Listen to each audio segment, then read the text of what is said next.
Advisory. Some episodes of the 1836 podcast are not intended for all audiences, due to details that might be considered disturbing. Listener and viewer discretion is advised. Hello, I'm Nathan Rogers. And I'm Joe Batterton.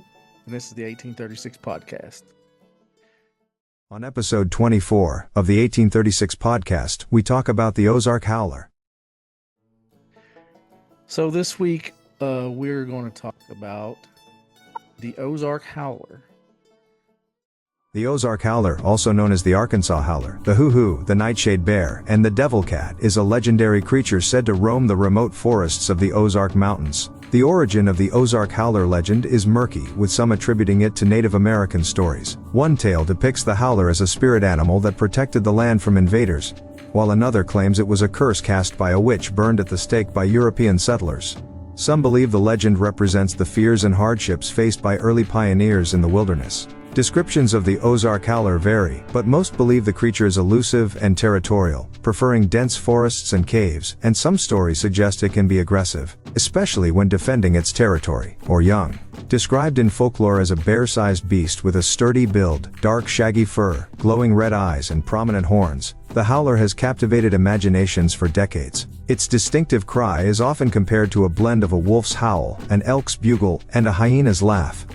This disturbing sound is said to echo across the mountains, sending shivers down the spines of those who hear it. In addition to its fearsome appearance and bone-chilling cry, the Ozark Howler is said to have a sinister reputation. Some accounts claim it has been known to kill livestock and pets. Despite the mystery and speculation surrounding the howler, its legend endures, continuing to intrigue and terrify those who live in the Ozark Mountains. Which I actually learned a few things that I didn't know about this story when I was doing research for it. Oh, yeah? I did. We'll get around to that. But it's also called the Arkansas Howler, the hoo-hoo, the nightshade bear, and the devil cat. Have you ever heard it referenced as any of those? I've heard the Ozark Howler. My grandpa used to talk about a wampus cat. I don't know if that was the same thing, but... Probably. Could have been. Origins are a little bit murky. Native American stories and pioneer folklore contribute to this legend. It's been around for a while. One of the earliest documented sightings, I believe, was from Mr. Was it my cousin? Was it my cousin? Yeah, well, tell everybody who your cousin is, according to one of the... Well, according to myancestry.com, my DNA test, Daniel Boone is my first cousin, 8 times removed. We share a common great grandpa. Sure you do. So yeah, I am pioneer royalty, whether you like it or not. Live with it. Anyway, Daniel Boone. So my family, yeah, go ahead. Allegedly saw the Ozark Howler when he was hunting here in the Ozarks up in Missouri. Okay, I want to tell you something. If Daniel said it was true, that had to be true. Well, he supposedly he's Daniel Boone. wrote a letter describing it to his sister-in-law, but no one's ever saw the letter. So that's I don't think we can say that's been verified. But anyway, everybody describes it bear-sized, shaggy dark hair or fur, glowing red eyes with horns. I don't know how people know this, but they say it's elusive and prefers to stay in dense forests, caves, and it's territorial and possibly aggressive. And has sounds like Bigfoot. Yeah, it has an eerie cry that resembles a wolf's howl, an elk's bugle, and a hyena's laugh. And its sinister reputation is known to kill livestock and pets. Which, if you think about it, I mean, how many creatures have you heard about over the years that seems like the same MO? They're always dark and shaggy. They're always elusive. They tend to prey on livestock. I mean, if I was going to put myself back in the earlier time frames when there were wolves roaming around, wolves and big cats and bears. I mean, I think they could be mistaken for a lot of things. But when you've got person after person, it's just like Bigfoot. I don't know how much of that I believe, if there's really another primate running around that, that's that we've never caught a specimen of it. But there's got to be some truth to what people are seeing something. Are they mistaking something else, and then just it didn't look exactly like a bear, so you're going to make it into something else? You heard a sound that didn't seem recognizable to you because you might have been a little spooked out. So all of a sudden it's this howl, this hyena type laugh, whatever it is. So I don't know. I think there's some truth to it, but is it a species unto itself? I don't think so. I'll let you know what I think toward the end of the episode here, but this is some stuff that I learned that I didn't know before when I was researching. President Teddy Roosevelt has a connection to the Ozark Howler. United States President Teddy Roosevelt, known for his adventurous spirit, learned about the Ozark Howler from his friend John C. Greenway, a fellow Rough Rider who grew up in Arkansas and was steeped in local folklore. Fascinated by tales of untamed wilderness, Roosevelt found the stories about the howler intriguing, viewing the creature as a symbol of the nation's growing strength and boldness. Roosevelt soon discovered the International Concatenated Order of Hoo-Hoo, a secret society focused on managing the Ozark Howler. As president of American Forestry, he was responsible for setting up protected areas where the howler could live without threatening nearby communities. An experience that influenced his future conservation work and led to the creation of the first national park system. The Order of Hoo-Hoo had begun as a secret militia to contain the Ozark Howler, but Roosevelt's involvement with the group drew criticism from radical Christian fundamentalists. Horace Greenleaf, a Presbyterian minister, led a campaign against the order, condemning the Ozark Howler's folklore as incompatible with Christian values. His efforts to eradicate all connections to the howler clashed with Roosevelt's conservation goals, creating an unusual and sometimes surreal conflict between the president and the minister. This struggle highlighted the bizarre and multifaceted aspects of Roosevelt's fascination with the Ozark Howler. He is very interested, intrigued, almost obsessed with it. His buddy John C. Greenway was a fellow Rough Rider and was from Arkansas and was familiar with all the local folklore and told Roosevelt about the Ozark Howler. And he became obsessed with it. He wanted it. He admired the traits it allegedly had and said it was bold like America. And, he was kind of adventurous anyway. And so one of the nicknames I mentioned earlier is called the Hoo-Hoo. And it's because they came up with the Order of the Hoo-Hoo, which was like some secret society. And as Roosevelt, he became involved in the national parks and protecting certain areas. He was protecting areas where they thought the Ozark Howler was because they wanted to be the first to try and get it. And well, I've been an interesting story. I've been meaning to tell you this for a long time, that I'm actually the president of the local chapter of the Order of the Hoo-Hoo. Have you ever noticed, you've been out with me before and somebody says, "Stick it up your hoo-hoo"? Well, that's one of our club greetings. Roosevelt even got into it with I guess he was like a celebrity preacher at the time, kind of like what you see a televangelist today. His name was Horace Greenleaf, and he was anti-howler because he thought all this stuff went against the Word of God, and him and Roosevelt butted heads a little bit over his fascination with the Ozark Howler. The anti-howler. There's got a whole T-shirt campaign going on there right now that you could Team sell. Howler and Team Greenleaf. Anti-howler, yeah. There's been a lot of sightings in the early 1800s from Daniel Boone, but even before that, Native Americans, then Daniel Boone, and then it's been seen allegedly in Oklahoma. When some soldiers were returning home from World War II, they were, starting to build houses in areas that had not been settled on before, and several of them in Red Oak, Oklahoma, claimed they saw the howler. 1950, some people described a black goat-shaped creature roaming the forest. 1980, truck drivers saw it. Up in the 90s, a book was released by cryptozoologist Chad Arment, and he had a whole chapter on the Ozark Howler. Have you ever seen a bear running down the road? Yeah, actually, I almost hit one last summer. Yeah, you notice that when you first when you first experience that, it doesn't look like you would think these classic pictures of a bear. It looks different when it's running, especially when you're not used to seeing them all the time. You know, that's what I want to attribute a lot of this stuff to, is that you're just seeing something that is naturally occurring around your area, but you're not used to seeing it all the time, because bears and big cats, they're elusive creatures, and they're not like cows and horses and sheep and animals like that you see and you kind of get to you notice how they run, you notice how they stand around a lot.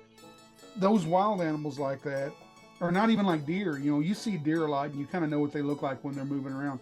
You just don't get to see that with predators like bears and cats. I'll tell you one of my experiences with the Ozark Howler.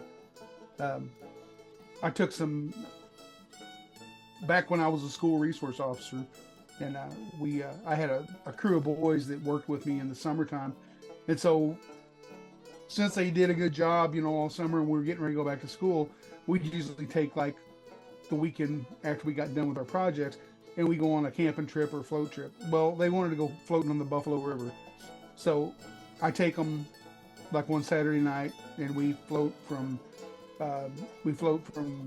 the bridge down here at Dillard's Ferry on Highway 14 here south of Yeovil, and we floated down to Rush.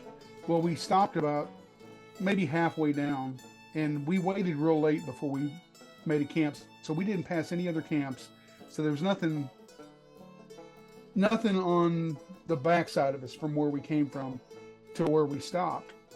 So we camped, we set our sleeping rolls and stuff out and make our little fire, and we're sitting there, and of course we're telling ghost stories and talking about Bigfoot and Wampus cats and anything I can think of to kind of shake them up a little bit, just to have a little fun with it.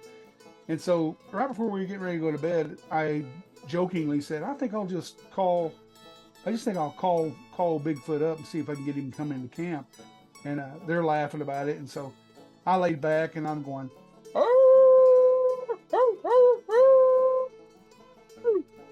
like you always see these people on these shows do. We're sitting there, I no more than got that out of my mouth, and I bet it wasn't 200 or 300 yards upriver. Almost the same yell came back. Of course, now I'm shook up worse than the boys are. What was it? It was probably somebody camping up there. It was your echo. And it was not my echo, because I could hear my echo. This is something that came back. I can't explain it. I don't know. I've always said it was the Ozark Howler. It was barking back at me. But there's probably somebody camping down the river from you. It probably was, but the little boy in me likes to think that there's really an Ozark Howler out there, and I actually made contact with him. So. Sightings of the Ozark Howler are reported from various locations within the Ozarks. One of the earliest known stories of the Ozark Howler involves a meeting with frontiersman Daniel Boone in Missouri in the early 1800s. Some versions claim that Boone shot at the creature, but there's no evidence that he killed it or kept any trophy from the encounter. Boone allegedly wrote a letter to his sister-in-law describing the Ozark Howler, however there is no physical evidence of the letter. The legend gained momentum in the 1990s when cryptozoologist Chad Arment published a book titled Cryptozoology, Science and Speculation, which included a chapter on the howler. Arment collected numerous eyewitness reports and speculated that it could be a new species of large cat or a hybrid of different animals. Sightings continued into the modern era. Between 2005 and 2010, several reports emerged of a creature resembling the Ozark Howler. A family living in the Boston Mountains north of Van Buren and Crawford County set up trail cameras after suspecting a cougar was nearby. The photos they provided to a Fort Smith TV station showed a large cat-like animal, possibly a cougar or mountain lion. Wildlife officials, however, assert that there's no established cougar population in Arkansas, though they acknowledge that isolated big cats could be roaming the mountains, possibly as escaped pets or animals released by their owners. Around the same time, similar reports emerged from eastern Oklahoma, where people reported sightings of large dark cats in the wilderness. In October 2014, a motorist in Benton County, Arkansas, almost collided with an unidentified animal on Pump Station Road in Springdale. He described it as a bear-sized, fast-moving creature with gray fur and horns. That same fall, the Arkansas Game and Fish Commission received reports of a sighting in Benton County. While an emergency call indicated that armed wildlife officers were possibly dispatched to investigate the incident. In December 2015, a viewer submitted photos to News in Arkansas claiming they showed the Ozark Howler near Devil's Den State Park. The images depicted a dark creature with horns and red eyes lurking behind trees. The news station reached out to the Arkansas Game and Fish Commission, which stated that they had no confirmed reports of such a creature and suggested the photos were likely a hoax. Beyond these reports, more sightings emerged over the years, further adding to the legend. In June 2016, a group of friends camping near Lake Tenkiller in Oklahoma claimed to hear loud howls and see glowing eyes in the dark. They also found large paw prints and scratch marks on their car. In August 2017, a couple hiking near Branson in Missouri described a large black creature with horns crossing a road, appearing like a mix between a bear and a goat. In October 2018, a hunter in Texas reported shooting and killing a creature he believed to be the Ozark Howler near Big Thicket National Preserve. He described it as having black fur, horns, fangs, and red eyes. He provided photos to a local newspaper to support his claim. While these reports contribute to the mystique of the Ozark Howler, many are met with skepticism due to potential misidentification or deliberate fabrication. Despite this, the stories persist, keeping the legend of the Ozark Howler alive. There's been sightings up to 2009, mainly in Arkansas, some in Oklahoma, some in Missouri, Hot Springs, Johnson County, Newton County down around Jasper, again, southern Missouri. There's been a few photos taken, and one game trail photo that was probably a cat.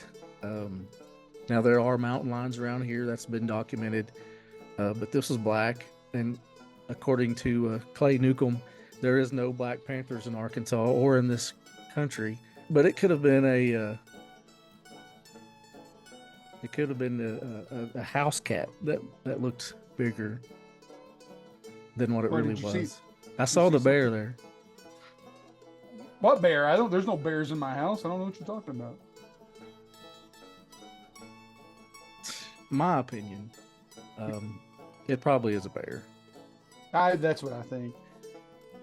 But back in the earlier days, it could have been a mixture. It could have been a wolf. Well, it could have been some sort of cat.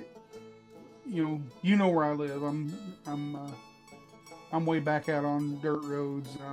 I'm probably about 7 miles from nowhere, and we in the last probably 6 or 7 years, we've had a lot of bears come up in our yard. I mean, they've come up close to the house, and I've had them come up on our porch. I've had them come up and climb in the trees. I've had big boars, not boar, male bears. I've had big male bears, and I've had female with babies even. The male versus the female were almost two different looking creatures. I mean, she had babies that were sucking, so she was thinner and a little bit rangier looking, and he was big. I mean, he was probably 500 pounds. He was a huge bear, and he was big and wide. And I mean, if you saw those two animals side by side, they don't even look like the same creature, but the same species, and they move different. He was a whole lot slower, and she was faster. I mean, she was moving around, and I mean, she was just flat getting it when she would leave the yard if she got scared. But yeah, she didn't. I mean, she was kind of skinny, and she didn't look exactly like a bear when you first saw her. So yeah, I mean, which I'm repeating myself, I'm sure, but when it comes to talking about things like this, I'm like you. In my heart of hearts, I'm 99% sure that something like this was probably just a mistaken identity.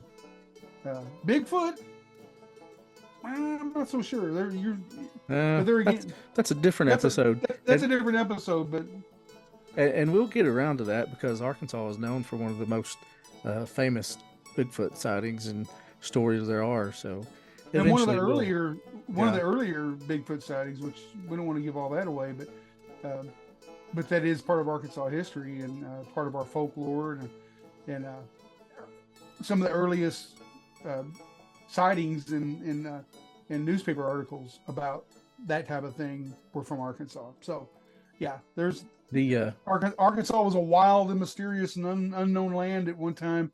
Still is sometimes. Yeah, still is. The Ozark Howler has generated numerous theories and explanations over the years. While some believe it to be a real animal that has yet to be identified, others dismiss it as a hoax or a misinterpretation of known animals. Cryptozoologists suggest that the Ozark Howler might be related to big cats like cougars or lynxes, or to wolves or coyotes. They speculate that over time, these animals could have developed unique traits, such as horns or unusual cries. Another theory is that the Ozark Howler might be a crossbreed of different species, such as a bear and a goat or a dog and a cat. Hybrids can exhibit characteristics from both parents, sometimes leading to odd appearances. Some skeptics suggest that the Ozark Howler could be an ordinary animal with genetic anomalies or deformities, like horns caused by tumors or antlers growing from abnormal growth patterns. Critics believe that the Ozark Howler could be a fabricated story or prank to attract attention or create excitement. They point to manipulated images and conflicting reports as evidence of this theory. Scholars see the Ozark Howler as part of regional folklore, akin to creatures like Bigfoot or the Loch Ness Monster. This perspective argues that the Howler's story has been passed down through oral tradition and has cultural significance but lacks scientific proof. Despite varying levels of credibility, sightings of the Ozark Howler continue to capture public interest.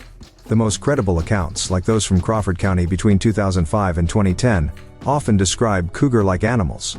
Trail camera images from this period suggest a large cat, reinforcing theories that the howler might be a big cat species. Additional evidence from 2011 in Newton County, Arkansas, also supports the idea that a few big cats could be roaming the Ozarks. The Ozark Howler has appeared in popular culture, such as in the trading card game MetaZoo, Cryptid Nation. It has also been featured on television programs like Expedition X with Josh Gates, Haunted Highway on Sci-Fi, and Mysterious Creatures with Forrest Galante.